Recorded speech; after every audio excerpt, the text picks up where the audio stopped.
This time on Formula D, we're in downtown Houston where we'll see if Longhorns know how to go sideways. It's 95 degrees out here, but it feels like 105, so the race to find AC is on. We've got all the top Formula drifters here melting tires.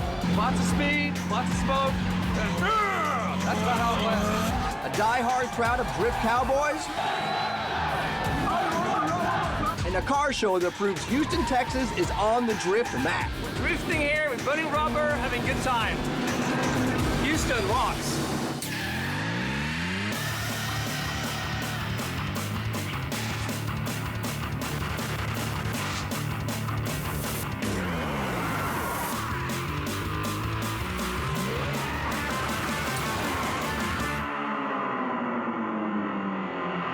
What is going on, Drift Nation? My name is Possum. Welcome to round 3 of the Need for Speed Formula D series here in scorching hot Houston, Texas. I'm throwing in for Rossi this time around, and I don't know about you guys, but I'm ready for some serious drifting action. I want y'all to meet my buddies who are going to be helping me out today, Emeka Nadi and Maylene Ramey. Yo, what's up, Possum? I'm here hanging out with the locals to find out if Texas digs the drift scene.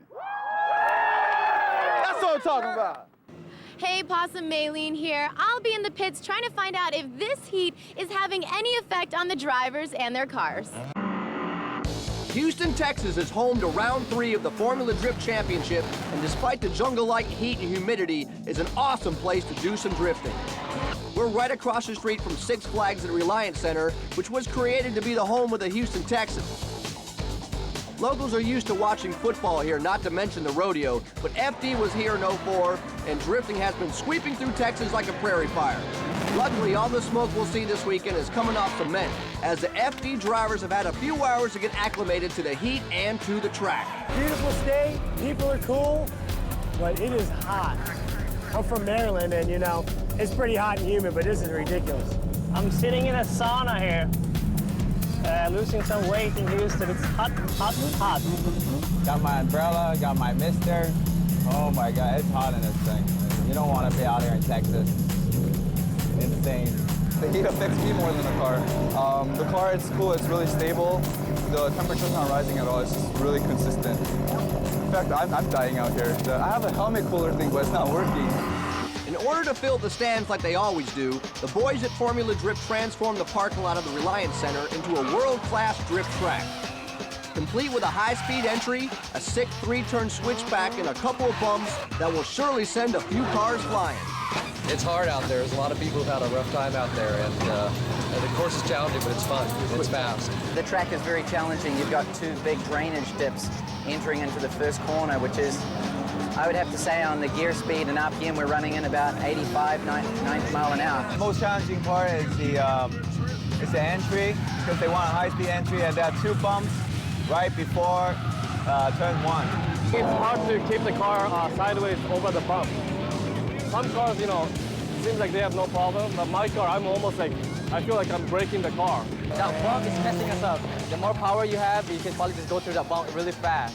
It's, my car is so light, when I go through that, it's just, my car will be up in the air. That's what drifting's all about, man. That's what's so cool about it. You know, we're running all kinds of different courses. This concrete surface, we got bumps, rain gutters, all kinds of stuff, you know? So you as a driver have to adapt to that track. Doesn't matter, wherever we can run, we can have fun. We'll go anywhere. The competition begins with 32 drivers competing in judged single passes. The top 16 move on to the tandem round, where they go mano-a-mano in an automotive duel. Tandem battles are judged as the best of 2 runs, with each car allowed to lead once. In the case of a tie, a one more time is called, where each driver is given one more time to lead. She hasn't won a Formula Drift event. She hasn't even placed yet. But as the first woman to qualify in Formula Drift, Yoshi Shimaya is a trailblazer. For the last several years, Yoshi honed her skills at drift days before proving she had what it takes to hang with the likes of Casper Canule, Reese Millen, and Ken Gucci. The Corolla, you have to really accelerate like crazy. That's the way to drive. So I try to accelerate as much as possible. Yoshi's car isn't the most tricked-out Corolla in Formula Drift, but it works for her. Supercharged just stock 92 motor, nothing really special. If this car had power steering, probably I could do better, but As the First Lady of Formula D, Yoshi hopes her success transforms the attitudes towards women in drifting. Usually girls get scared to come to the track itself, so I hope somebody just look at me and come out to the event and then try and then have fun. When we come back, we'll take a closer look at the course and we're gonna get a taste of the judging, Texas style.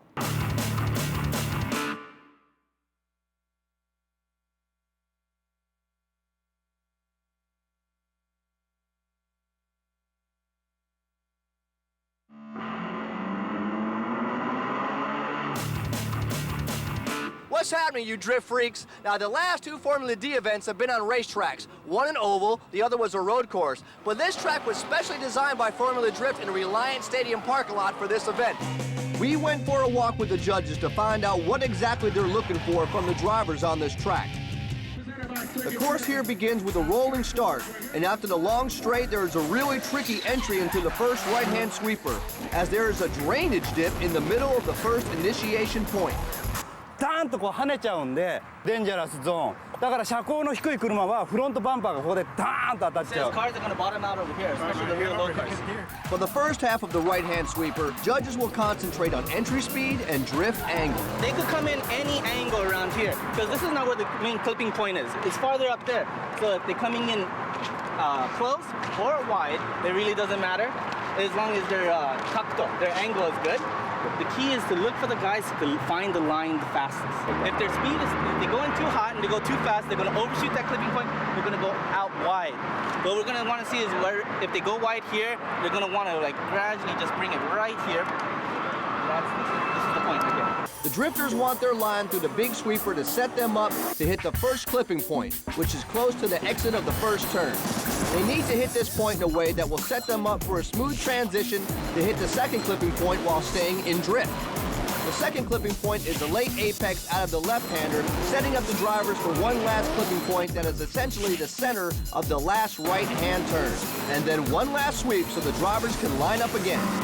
There's going to be a herd of Texans getting sideways today. We caught up with Formula D Lone Star legend Bubba Drift. And just like he proved in our last round in Atlanta, don't mess with Texas. My name is Mike Peters.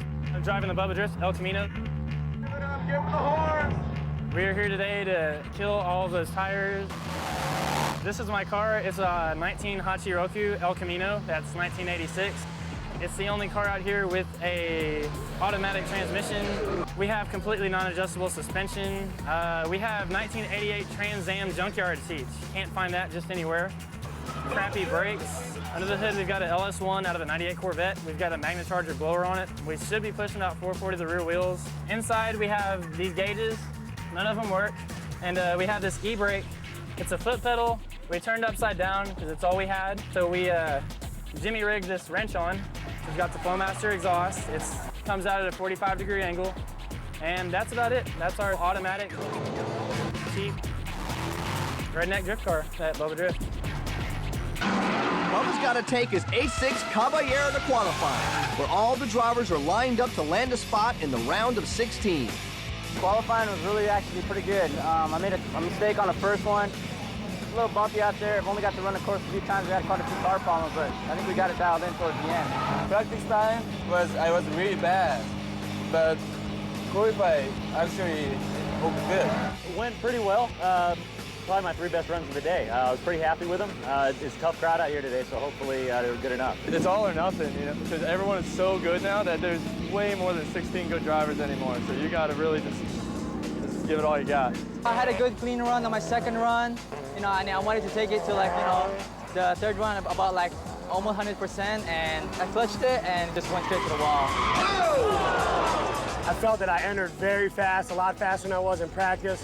And I know I had good angle, and the car was full of smokes. I know it was smoky. I even heard the crowd screaming. So I'm hoping to judge like it and be in the top 16, battling with the boys. All right, from 16 going to number 1.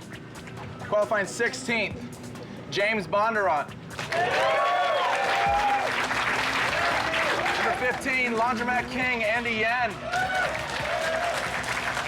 All right, number 14, McKinney Motorsports, Tanner Faust. Michael Peters. Number 12, the Goosh, Ken Gooshie. Number 11, Hollywood rock star Hubert Young. Number 10, not far from his hometown, Conrad Grunwald. JDM import, Seigo Yamamoto. Next person, another JDM cat, Daijiro Yoshihara. Number 7, NorCal Zone, Calvin Wan. Qualifying 6th in the Mopar Speed Dodge Viper, the Crazy Swede, Sam Houbinet. Number 5, Drift Alliance, Live Fast, Die Young, Chris Forsberg. Number 4, he didn't even make round 2, but he qualified 4th, Tyler McCory in Jasper Performance Supra. Qualifying 3rd with no blower, Drift Alliance, Von Gayton Jr. Huge round of applause for our number 2 qualifier, Taka Ayano. Now our number 1 qualifier and the winner of the Urban Racer number 1 qualifier award, the Kiwi, Reese Mellon.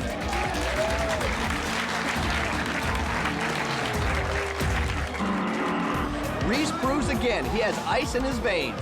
But another top qualifier with no fear is Taka Ayano, who just took the 2nd spot in qualifying. After Friday night's practice, it seemed like his little Corolla may never run again. Yesterday, I tried new things, go 3-dimension drift and go over the tail rail and landed on the passenger door. If he had been in an S15 or a brand new Mustang, his weekend might have been over. But thanks to the large online presence of Drift Association, he has had no trouble rounding up a little help. Last year, when I had a problem with the crank pulley, guy from Tennessee helped me to finding parts in Atlanta. And this time in Texas, it's like amazing. Taka's only break was a 2-hour nap after security kicked him out of the pits around 2 a.m. He came back a few hours later and finished getting his 8.6 ready to do battle. I thought the car not gonna run straight, but actually it's going straight. And it turns, it's a little bit too slow in the steering response, but I can do it. When we come back, the Tandem Battles begin on Reliance Stadium's red-hot concrete. Look out!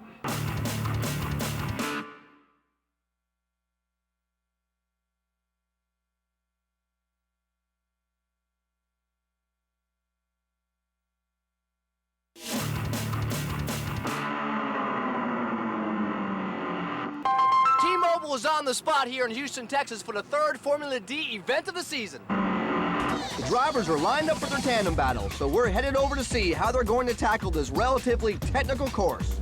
The most challenging part is the entry, because they want a high-speed entry, and they have 2 bumps right before turn 1. Just full throttle all the way up, and right where the water barrier is, just e-braking over the bumps, and just getting right back on the gas and running 3rd all the way around that turn. I use 3rd gear to initiate, and other corner I use 2nd gear. Right when I'm hitting 3rd, like at the middle of 3rd, I'm right at the bump, pulling the e-brake, throwing it into 2nd, just holding it wide open in 2nd, all the way against the wall, hitting that apex and just 2nd gear the rest of the course. Try to keep the crowd appeal going with wheel spin and tucking into the apex. And from there, the last few turns are pretty easy. It's just a matter of getting right on the apexes. The first battle in the round of 16 here at Reliance Center in Houston, Texas is the reigning Formula Drift champ Samuel Houbinet taking his Mopar-powered Viper against the rock and roll accountant Hubert Young and his discount-tired Direct 240 SX. Let's get with Jared Deanda, our track MC, to see what's going on in the competition.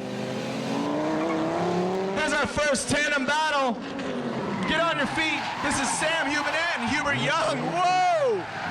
Hubert swinging wide, coming hot on Sam Houbinet. Oh, I don't even know what just happened. Sam Houbinet coming in the chicane. Hubert Young came in way too hot the straightaway. Hubert Young totally out of shape. Obvious advantage goes to Sam.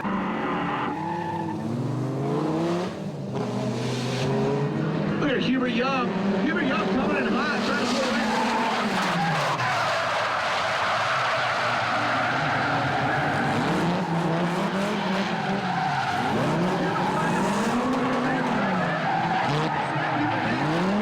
Get on the inside, but Hubert fights him.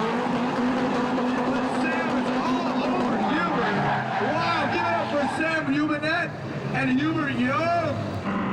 Okay, Sam, so you just finished the first run. Yes. How did it go out there? No, it went well. I mean, unfortunately, Hubert was spinning out the first round when he was following me, so... Do you think that Hubert spun out because of the track? Was it difficult? What was the track like? No, it's just different when you go tandem. It's easy to be distracted by the other driver, when you go so close, a few inches apart from each other. And this was the first run of the day. You're going up against Sam, who's in this Viper. Is that intimidating at all? It wasn't at all. It's like it's revenge time because I was matched up with him last year, same place. Unfortunately, my car's not too set up to take the bumps and couldn't keep it in composure. Next up, it's the V8 roar of Vaughn Gittin Jr.'s Falcon Ford Mustang up against Tanner Faust in the McKinney Motorsports Nissan 240. On three, send it. 1, 2, 3. Here we go, Vaughn Gittin Jr., JR, and the loud and proud 05 Mustang. Tanner Faust coming up fast. Woo! Tanner all over JR, but JR with good angle. Tanner, no angle, but Tanner's all over him. JR fighting off Tanner. Good angle from JR. Tanner a little straight turn one. JR fighting off Tanner. What do you guys think, Houston? That's a straight up tandem battle. All right, who has the advantage, Ken? Here we go, it doesn't matter. Tanner Faust, JR again. Tanner Faust is leading the McKinney Motorsports S13 and JR in the Falcon Mustang. Woo! Good angle from Tanner. Oh, JR loses it! JR loses it, and Tanner Faust goes around. Tanner Faust just needs to run through it. JR again. I know he's upset himself. Give it up for JR and Tanner Faust. Give it up for JR again and Tanner Faust. Because JR spun out, Tanner Faust moves on to the Grade A. So this is the first time we've seen you out here. It's the first time you've qualified this year? Yeah, it is. We had mechanical in both New Jersey and in Atlanta. So the McKinney guys put together an awesome car this time, though. So we're happy to be here. And so what did you guys work on, and what's different now? They have tuned the engine properly, so it actually builds boost a lot earlier. So you're out there against this brand new Mustang. What's going through your head? That thing is loud. That's what's going through my head. Is my gosh, I can't hear myself think. For the first time I was having to check my tach to see what I was revving because I couldn't hear my own engine. Well, here you are. You're advancing to the next round. Congratulations. How are you? Good, how are you? Wow, I'm great. I think I'm deaf in this ear, though. I mean, you almost had him there on the first run, and then you spun out. Basically, we were entering real fast, and his car is a little lighter than mine, and he slowed down a lot quicker coming into that turn, and I had to tap the front brakes to compensate for him slowing down so much faster. And yeah, my Falcon RT615s hooked really well, and I just wasn't expecting it to hook that well. So I misjudged. I spun. He won. Sam and Tanner graduated to the Great 8. Stick around to see who's next.